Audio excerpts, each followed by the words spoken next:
paso. Y para concluir, la fe obra maravillas. Bueno, la fe obra maravillas. Vamos a ver qué dice Josué 6:20. Entonces el pueblo gritó y los sacerdotes tocaron bocinas. Y aconteció que cuando el pueblo hubo oído el sonido de la bocina, gritó con gran vocerío y el muro se derrumbó. El pueblo subió luego a la ciudad, cada uno derecho hacia adelante, y la tomaron ahí. Eso me dio lo que es de gallina.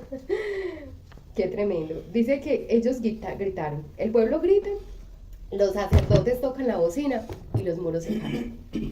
Y los muros de una forma sobrenatural se caen. Entonces la fe obra maravillas. Esto nos dice que Dios obra maravillas cuando su pueblo cree en Él. Por eso, como complemento, fue escrito Hebreos 11. Y podemos decir que el Dios soberano, omnipotente y grande, aún hoy está haciendo milagros y maravillas. Y quiere hacer grandes maravillas en cada uno de nosotros. Y para que creamos, la victoria puede ser nuestra. La victoria puede ser de todo aquel que se acerque con confianza en el Señor. Y la victoria no siempre es lo que nosotros queremos. No siempre es la petición que hacemos, el sí a la petición que hacemos. La victoria del Señor la victoria para nuestra vida, de nuestro Dios, puede venir como un sí o como un no. Y a veces no lo vamos a entender. Pero nos bendice tanto el no de nuestro Señor como nos bendice el sí. Por esto debemos obedecer al Señor. No tratar de obedecerlo o de obtener las cosas por nuestros propios medios. Debemos saber también que para Dios darnos la victoria a los creyentes también puede ser algo como lo que hizo con el relato de la victoria del pueblo. Pero juzgó a Jericó. O sea, victoria para unos y destrucción para otros. Dios juzgó a Jericó porque eran malos e impíos y adoraban a dioses diabólicos. Había inmundicia y maldad, pero Dios fue muy paciente con Jericó, pero no se volvieron a Dios. Cuando yo no sé cuántos años llevaba la ciudad construida, pero todo ese tiempo que Jericó estuvo de pie, fue tiempo de misericordia. Y nosotros a veces no entendemos eso. Pero esa persona, ¿por qué murió? En los años que esa persona tenga de vida, son años que el Señor le dio de misericordia. Yo estoy completamente segura que nadie, absolutamente nadie en el mundo, desde que el Señor creó a Adán y a Eva hasta este día, ha muerto sin escuchar la palabra del Señor. Eso significaría, si alguien muere sin saber de Dios, que tenemos un Dios injusto, nunca se reveló a esa persona. Dice la Biblia que incluso por la misma naturaleza, a través de la misma creación, Dios se revela a los hombres. Entonces, Jericó cayó y sus habitantes, pero todo el tiempo que estuvo de pie Jericó y todo el tiempo que vivió esa gente, esos ciudadanos, tuvieron la oportunidad de escuchar de un Dios. Es más, ellos ya habían escuchado de un Dios poderoso. Ellos ya habían escuchado las historias del pueblo de Israel en Egipto. Eso no era como ahora, que mucha gente ni siquiera lo sabe, que no saben que Dios abrió el mar, que no saben que Dios mandó las plagas. Hay mucha gente en ignorancia.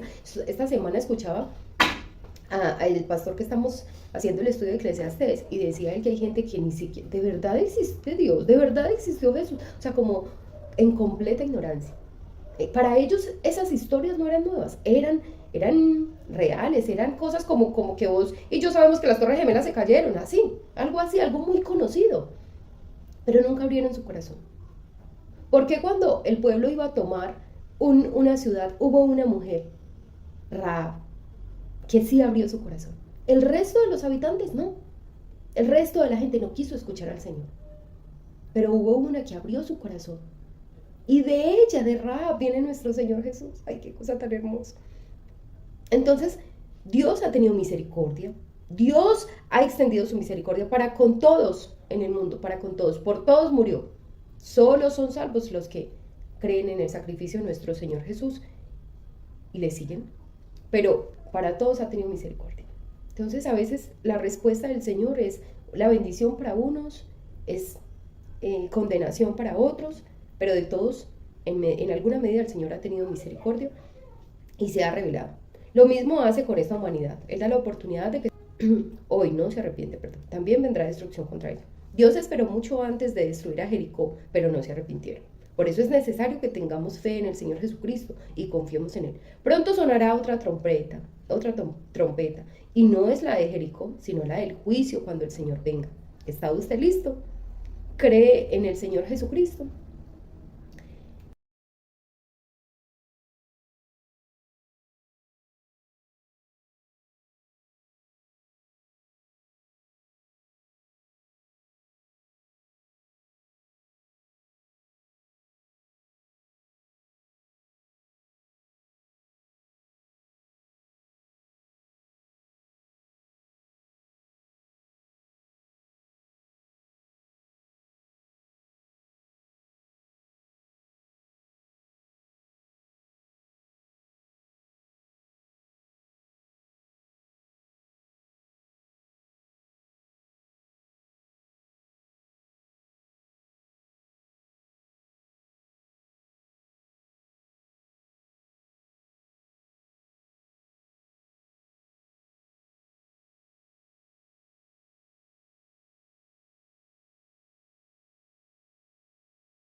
que otro testimonio que decía el pastor y que me encantó es que un amigo de él un día se levantó con la mitad del cuerpo paralizado.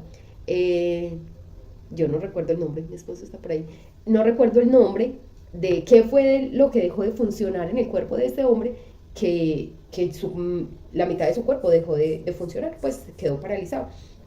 Y decía el pastor, yo estoy seguro que ninguno de nosotros se levanta todos los días diciéndole, Señor, gracias porque esta parte de mi cuerpo está funcionando. Él hace que funcione. La fe obra cosas grandes, pero la fe va a requerir que nosotros caminemos casi que a ciegas. A ciegas, porque no caminamos por vista, sino por fe. Obedecemos al Señor, el Señor nos va a pedir muchas cosas que uno diría, pero racionalmente esto no tiene sentido. A nuestros ojos no va a tener sentido, pero así es la fe sobrenatural. Así Dios quiere que oremos. Y la fe muchas veces va a traer con ella esos sacrificios, pero sabemos que siempre hace parte del propósito de Dios. El resultado hace parte del propósito de Dios. Cuando tú y yo caminamos por fe, confiamos en el Señor, el resultado se va a dar conforme al propósito que Dios tenga en tu vida. Y si le preguntaras a otra persona, o si tú y yo nos pusiéramos a cuestionar, para nosotros serían más fácil otros medios. Quizás Josué lo pensó, es más fácil otra cosa, una estrategia militar. Pero ese era el propósito que el Señor tenía. Ese es nuestro Dios.